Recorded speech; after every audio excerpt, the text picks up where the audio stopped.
αυτό που είχαν στην καρδιά τους και στο μυαλό τους δεν πειράζει που δεν το έχουν στα χείλη τους.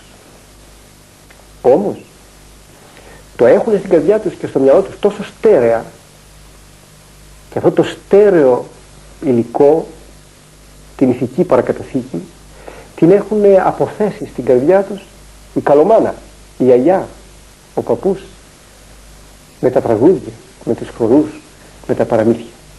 Χωρίς δάσκαλο και παπά λοιπόν αυτός ο ελληνισμός έχει διατηρηθεί, μπορώ να πω, σε πολύ καλύτερο επίπεδο από άλλα σημεία του ελληνισμού, είτε του κέντρου είτε των περιφερειών. Και αυτό είναι πολύ πολύ πιο πολύτιμο από εκεί, σε άλλες περιοχές όπου υπήρξαν ομαλές συνθήκες για καλλιέργεια της ελληνικής γλώσσας και των ναμάτων της φυλής. Ο ελληνισμός της πρώην Σοβιετικής Ένωσης, γράφει ο ιστορικός Βλάσης Ακτσίδης, καθώς βρίσκεται ξανά στο μέσον των κοσμοϊστορικών αλλαγών, συνθρίβεται σε μερικές περιοχές από τους ογκόληθους των εκκρεμωτήτων που κληροδότησε η ιστορία. Σε κάποιες περιοχές όμως παρουσιάζει εντυπωσιακή ανάπτυξη. Ένας τέτοιος χώρος είναι ο Ρωσικός Νότος και συγκεκριμένα ο χώρος που ορίζεται από την κοιλάδα του Κουπάν με πρωτεύουσα το Κρασνοτάρ και φτάνει στο Βόρειο Κάφκασο. Στη ζώνη αυτή ζει σήμερα ένας ακμαίος ελληνισμός που ολομόναχος και τελείως εγκαταλελειμμένος από το εθνικό κέντρο προσπαθεί να αναπτυχθεί πολιτισμικά και οικονομικά και να περιθάρψει παράλληλα τις χιλιάδες Έλληνες πρόσφυγες που καταφεύγουν εκεί από την Абχαζία, τη Γεωργία και από αλλού. Στην περιοχή του Βορείου Καυκάσου, που ανήκει στη Δημοκρατία της Ρωσίας, ανάμεσα στις 100 μικρές και μεγάλες εθνότητες που ζουν στην περιοχή, είναι εγκατεστημένοι 90 και πλέον χιλιάδες Έλληνες. Οι Έλληνες του Βορείου Καυκάσου ή του Αντικαυκάσου ήρθαν και εγκαταστάθηκαν εδώ κυρίως ως πρόσφυγες, ύστερα από τα δραματικά ιστορικά γεγονότα που καθόρισαν την πατρίδα τους, τον Πόντο.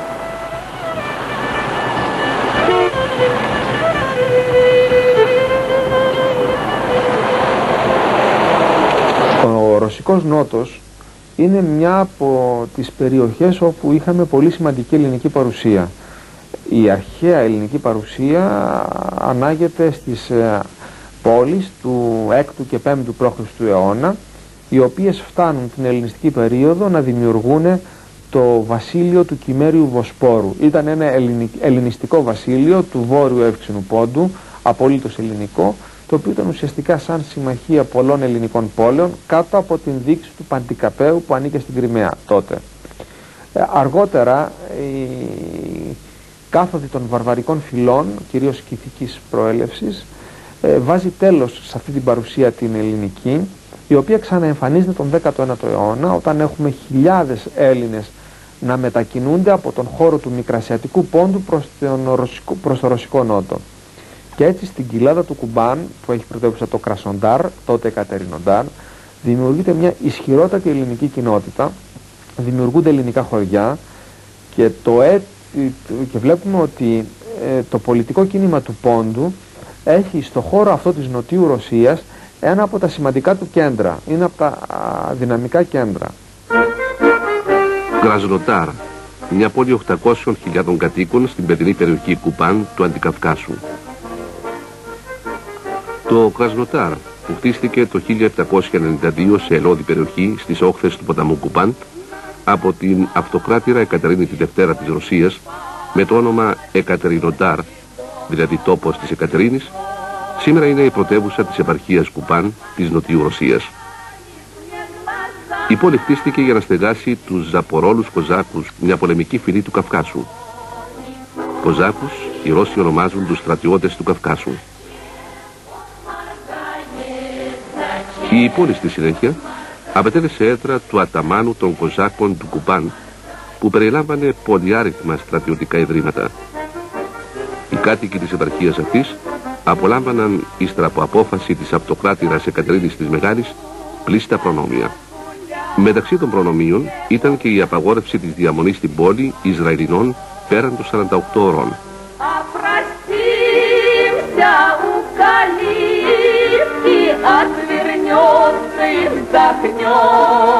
Никто его знает.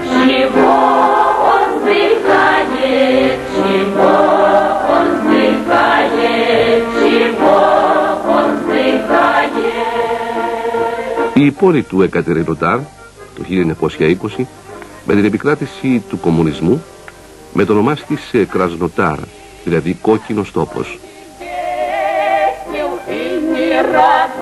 Και μια γαμήλια τελετή μπροστά στο μνημείο της πόλης, μέσα στους παραδοσιακούς θεσμούς, τους οποίους δημιούργησε το κομμουνιστικό καθεστώς μετά την ουσιαστική επιβολή της απαγόρευσης του θρησκευτικού γάμου.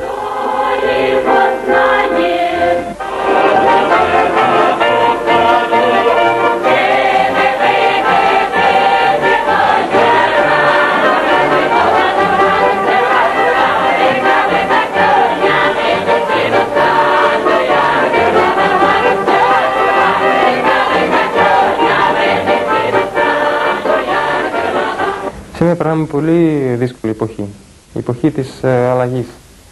Και αυτή η αλλαγή και δεν μπορούσε να γίνει πανεύκολη. Αυτή η αλλαγή είναι πολύ μεγάλο βήμα από ένα σύστημα τελείως διαφορετικό με το κανονικό σύστημα που τον λέμε καπιταλισμό, αλλά εδώ δεν λέμε για την ορολογία, σοσιαλισμό, καπιταλισμό. Νομίζω ότι λέμε για κανονικό καθεστώς, δημοκρατικό καθεστώς, στην πολιτική, στην οικονομία, καθεστώς που δεν είναι κανονικό, έτσι, που είναι κάποιο παράξενο καθεστώς. Έτσι. Και αυτή η αλλαγή είναι πάρα πολύ δύσκολη. Τώρα έχουμε πολλά προβλήματα στις σχέσεις με τους λαούς, πολλά προβλήματα στην οικονομία περισσότερα βέβαια, μεγαλύτερα προβλήματα. Έχουμε πολύ μεγάλο προϋπολογισμό, έχουμε πτώση της παραγωγής βιομηχανικής, αεροτικής και άλλες. Έχουμε περισσότεροι άνθρωποι δεν έχουν προοπτική, δεν έχουν προοπτικές γενικά και δεν ξέρουν τι θα γίνει αύριο, μεθαύριο. Στο Κρασνοτάρ σήμερα ζουν 5.000 Έλληνες και ασκούν κάθε είδους επάγγελμα, από επιστήμονες μέχρι εργάτες. Από το 1987 που επετράπη η ίδρυση ιδιωτικών επιχειρήσεων, από τους πρώτους που εκμεταλλεύτηκαν το μέτρο αυτό ήταν οι Έλληνες. Γι' αυτό πολλοί σήμερα ασχολούνται με το εμπόριο και τη βιομηχανία. Οι Έλληνες της Νοτιού Ρωσίας πριν την επικράτηση του κομμουνισμού το 1917 είχαν τη μεγαλύτερη παραδοσιακή σχέση με το εμπόριο της περιοχής και κατήχαν ένα μεγάλο μερίδιο της ρωσικής αγοράς. Συγκαταλέγονταν επίσης μεταξύ των πρώτων βιομηχάνων της χώρας και γενικά είχαν κυρίαρχο ρόλο στην οικονομική ζωή της Νοτιού Ρωσίας. Οι Έλληνες είχαν ακόμη το προνόμιο της εκμετάλλευσης των μεταλλίων αργύρου του Καυκάσου. Είναι ιστορικά γνωστό ότι οι πρώτοι μεταδροοίκοι της Νοτιού Ρωσίας και της Υπερκαυκασίας ήσαν Έλληνες που μετανάστευσαν από την Αργυρούπολη της Μικράς Ασίας. Το 1828, μετά τους Ρωσοτουρκικούς πολέμους, πολλοί Έλληνες πόντοι ακολούθησαν το ρωσικό στρατό, φοβούμενοι τις σφαγές των Τούρκων, και ήρθαν και εγκαταστάθηκαν στη Νότιο Ρωσία. Είναι επίσης γνωστό ότι οι Έλληνες του Πόντου μετέφεραν από την πατρίδα τους σπόρους καπνού και δίδαξαν την καπνοκαλλιέργεια στην περιοχή του Κουπάν, στην Κριμαία και την Υπερκαυκασία.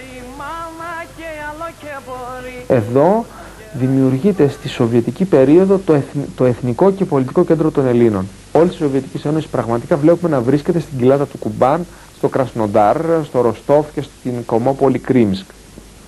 Εδώ υπάρχει ο μεγαλύτερος ελληνικός εκδοτικός οίκος, υπάρχει πολύ μεγάλη παραγωγή ελληνικών βιβλίων, κυρίως στην περίοδο του Μεσοπολέμου, υπάρχει μια ελληνική εφημερίδα, ελληνική μεγάλη εφημερίδα, υπάρχουν πολλές μικρές εφημερίδες είτε στα ελληνικά κολχόζ είτε σε ελληνικά εργοστάσια, σε εργοστάσια μάλλον που δουλεύουν πάρα πολλοί Έλληνες. Και κορύφωση όλης αυτής της προσπάθειας των Ελλήνων να επιβιώσουν εθνικά είναι η δημιουργία της αυτόνομης ελληνικής περιοχής στο Κρίμσκ. Είναι μια περιοχή περίπου όσο η σημερινή Αττική, περιείχε 19 ελληνικά χωριά και ένα πληθυσμό 60.000 Ελλήνων. Είναι πολύ σημαντική αυτή η προσπάθεια γιατί εκείνη την περίοδο είναι η μοναδική πολιτιακή, αν θέλετε, ελληνική μορφή εκτός του κράτους των Αθηνών. Άσχετα αν βρίσκονταν μέσα στη Σοβιετική Ένωση, άσχετα αν εντάσσονταν στη Σοβιετική διοικητική διάρθρωση, ήταν ένα αμιγές ελληνικό αίτημα το οποίο απλά προσαρμόστηκε στις συνθήκες και γι' αυτό για μας είναι πάρα πολύ σημαντικό. Αυτό όμως το αίτημα, όπως φάνηκε, οι Σοβιετικές αρχές το 1937 όταν αλλάζουν την πολιτική τους το θεωρούν πάρα πολύ επικίνδυνο. Και ακριβώς στην κοιλάδα του Κουμπάν έχουμε μια γενοκτονία Ελλήνων. Το 1937 είναι ένας σταθμός ορόσημο για τον ελληνισμό, γιατί η τελευταία δυνατότητα που είχε να επιβιώσει εθνικά και να διαμορφώσει μορφές πολιτικής, αν θέλετε, αυτονομίας στο χώρο της Μαύρης Θάλασσας ήταν μέχρι τότε, μέχρι το 1937. Το 1937 ο ολοκληρωτισμός και ο σταλινισμός βάζουν τέλος σε αυτό το όνειρο. Το 1937 έχουμε λοιπόν αυτή τη γενοκτονία των διανοουμένων. Όλοι οι Έλληνες οι οποίοι έπαιξαν κάποιο ρόλο, ήταν ηγέτες, ήταν διανοούμενοι, συνελήφθησαν και είτε με συνοπτικές διαδικασίες εκτελέστηκαν, είτε καταδικάστηκαν σε πολυετής κατήρξεις και στάλθηκαν στα στρατόπεδα συγκέντρωσης στη Σιβηρία, από όπου βέβαια δεν επέζησε κανένας. Προσπαθήσαμε πριν από λίγα χρόνια να εντοπίσουμε κάποιους από αυτούς τους ηγέτες των ελληνικών κοινοτήτων. Δυστυχώς κανένας δεν είχε διασωθεί. Οπότε οι πληροφορίες μας ήταν κυρίως από δευτερεύουσες πηγές, είτε από τις οικογένειές τους, είτε από κάποιους που απλά γνώρισαν αυτούς τους ανθρώπους. Από εκεί και πέρα η περίοδος αυτή, ειδικά στην περίοδο της δεκαετίας του 40, χαρακτηρίστηκε από τις μαζικές εξορίες των Ελλήνων που επέζησαν προς την Κεντρική Ασία και τη Σιβηρία, αλλά και από τον πόλεμο μεταξύ Σοβιετικών και Γερμανών. Ο πόλεμος αυτός έγινε σε αυτές τις περιοχές του Κουμπάν και πραγματικά κατέστρεψε όλα τα χωριά και όλες τις πολιτείες. Ο Χριστόφορος Κατσάλοφ ήταν ένας από τους Έλληνες ηγέτες της αυτόνομης ελληνικής περιοχής, ο οποίος συνελήφθη και εκτελέστηκε. Ήταν μέρος του Κομμουνιστικού Κόμματος και διευθυντής της ελληνικής εφημερίδας «Κομμουνιστής». Η γυναίκα του αναφέρει σε γραπτή κατάθεσή της: «Τον Χριστόφορο το συνέλαβαν τον Ιανουάριο του 1938. Έτσι ξαφνικά. Ήταν μέρος του κόμματος. Τον έψαξα παντού. Δεν μπόρεσα να μάθω τίποτε γι' αυτόν. Μόνο το 1957 μας έστειλαν ένα γράμμα με το οποίο μας ανακοίνωναν ότι πέθανε στην εξορία. Όμως τότε μας έλεγαν ψέματα. Τον εκτέλεσαν μαζί με όλους όσους δούλευαν στο τυπογραφείο του Κομμουνιστή στις 19 Μαΐου του 1938. Η εκτέλεση του Χριστόφορου δεν ήταν αρκετή.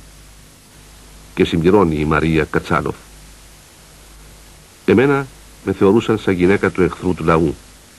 Μας έβγαλαν από το διαμέρισμα που ζούσαμε. Τα πράγματα τα πέταξαν έξω στο δρόμο. Την κόρη μου την έδιωξαν από το σχολείο σαν παιδί του εχθρού του λαού. Με το παραμικρό με συνελάμβαναν. 5 χρόνια με έστειλαν σε στρατόπεδο συγκέντρωσης στη Σιβηρία. Επέζησα μόνο γιατί ήμουν γιατρός. Ακόμα φοβόμαστε. Μια ζωή ζήσαμε με το φόβο. Εγώ ήμουν η γυναίκα του εχθρού του λαού. Το παιδί μου το ίδιο». 3 εβδομάδες εμείς χάσαμε στην οικογένεια μου το 37 τη χρονιά. Στο Στάλιν. Στο 49 τη χρονιά έστειλα στο Καζαχστάν τη θεία μου την Πόλα και τη γιαγιά τη Μαρία. Ζήνα στην Καζαχστάν στο 49 τη χρονιά, στο 54, 5 χρόνια ζούνανε στο Καζαχστάν. Ύστερα που πέθανε ο Στάλιν, έκαναν τσάδια και έρθαν εδώ. Ο απόϊχος των σταλινικών διώξεων υπάρχει ακόμη ανάμεσα στους Έλληνες του Κρασνοτάρ και πολλοί έχουν να αφηγηθούν δραματικές ιστορίες δικών τους ανθρώπων από τα πέτρινα εκείνα χρόνια της καταπίεσης του Στάλιν. Όμως και οι Ρώσοι θυμούνται με απέχθεια τις σκληρές εκείνες μέρες της σταλινικής διακυβέρνησης. Ρωτήσαμε τον Ρώσο ιστορικό Σέργιο Λεβοζίσκι του Πανεπιστημίου του Κουμπάν να μας πει πώς βλέπουν οι Ρώσοι το Στάλιν σήμερα. Ο καθηγητής Λεβοζίσκι, ο οποίος παρακολούθησε ελληνικά στο Πανεπιστήμιο Αθηνών για 11 μήνες, στο πλαίσιο διακρατικής συμφωνίας ανταλλαγής φοιτητών, μας είπε: Αυτή η περίοδο, νομίζω, ήταν πάρα πολύ δύσκολη περίοδο για τη χώρα μας. Ήταν περίοδο που μέσα στην οποία δηλήθηκαν όλα τα κακιά μας. Δηλαδή, όλα τα πράγματα από τα οποία έχουμε τώρα παράπονα κάποια, έχουμε πολύ άσχημα αποτελέσματα. Απαγόρευαν για τους Έλληνες να μαθαίνουν τη γλώσσα, να μαθαίνουν την ιστορία. Το ίδιο γινόταν και με τους άλλους, με τους έθνος. Μερικούς έθνος πήγαν στη Σιβηρία, δηλαδή τους έδειξαν από τις περιοχές που έμεναν πριν και έστελναν κάπου στη Σιβηρία. Πολλούς ανθρώπους σκότωσαν για διάφορους λόγους, αλλά δεν νομίζω ότι μπορεί να υπάρχει κάποιος λόγος να σκοτωθεί ένας άνθρωπος έτσι απλά. Για εσάς τους Ρώσους ο Στάλιν τι είναι? Στάλιν. Δεν είναι έτσι. Τι είναι ο Στάλιν για εμάς τους Ρώσους. Το θέμα είναι ότι τι είναι ο Στάλιν για κάθε άνθρωπο. Για κάθε άνθρωπο προσωπικά. Επειδή και τώρα έχουμε σταλινιστές, τώρα έχουμε τους ανθρώπους που θεωρούν ότι η εποχή του Στάλιν είναι η καλύτερη εποχή στη Σοβιετική Ένωση και στη Ρωσία γενικά. Από την ίδρυση της χώρας. Αλλά εμένα προσωπικά είναι δεν νομίζω ότι ο μόνιμος, ο μοναδικός άνθρωπος, αλλά είναι ένας από τους ανθρώπους που έκαναν